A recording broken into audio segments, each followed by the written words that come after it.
tête-à-tête improvisé entre Zelensky et Orban à Buenos Aires, au tout début de semaine, dimanche en réalité, à l'occasion de la cérémonie d'investiture du président argentin Milei. Et là, on voit bien un Zelensky préoccupé, qui fronce les sourcils, qui parle à Orban. Il veut le convaincre de quelque chose. On ne savait pas très bien ce qu'il s'était dit, et hier, Zelensky en a donné un aperçu. Un des sujets très importants que j'ai abordé avec Viktor Orban, à savoir que nous devons nous parler. Nous devons nous rencontrer pour régler tous les problèmes. J'ai été très direct.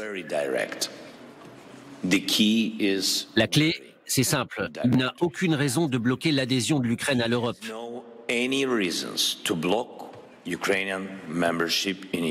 Je lui ai demandé de me donner une raison, pas 3, ni 5, ni 10, pour bloquer.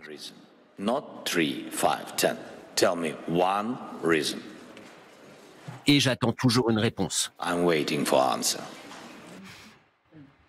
Voilà, donc je lui ai demandé pourquoi il bloquait. Il ne m'a pas donné une raison.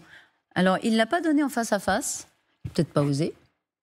Mais il l'a dit hier, regardez, Viktor Orban, l'Ukraine est aussi loin des conditions d'adhésion à l'Union européenne que Mako l'est de Jérusalem. Si on regarde les chiffres, les analyses économiques, et si on envisage sérieusement que des discussions avec l'Ukraine viseraient à garantir une adhésion, alors nous devons dire que cette idée est pour le moment absurde, ridicule et pas sérieuse. Donc ça, c'est la déclaration d'Orban hier.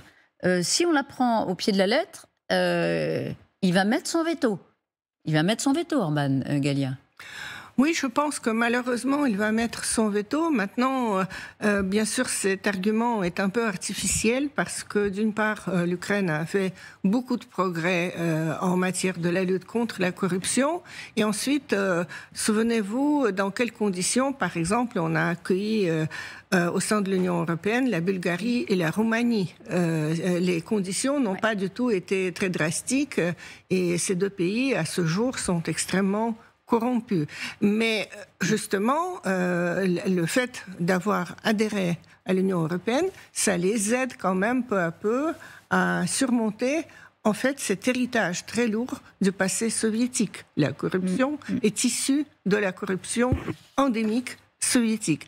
Maintenant, Orban est un client de Poutine. Il est un Alors on va regarder d'ailleurs une image. C'est le seul dirigeant européen qui se soit exposé, Galia, de cette façon-là depuis le début de la guerre. C'est sûr. Ils se sont vus à Pékin. Voilà, ils se sont serrés la main.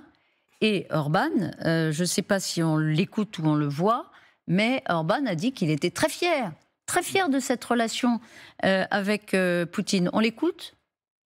Alors on ne l'écoute pas, mais c'est à peu près ce qu'il a dit. 10 jours après la rencontre, il a dit « Je suis très fier de ma relation avec Poutine ». On l'écoute. Est transparent, très clair à ce sujet, qui s'écarte de la majorité des stratégies ou probablement de votre stratégie également. Vous avez une stratégie de guerre, nous avons une stratégie de paix. Et les gens voudraient tout faire pour avoir la paix. C'est pourquoi, maintenant, nous maintenons ouvertes toutes les lignes de communication avec les Russes. Sinon, il n'y aura aucune chance de paix. Il s'agit d'une stratégie. Nous en sommes donc fiers. Nous sommes fiers de faire ça. Nous sommes les seuls à parler au nom et en faveur de la paix, ce qui serait dans l'intérêt de tous les Européens.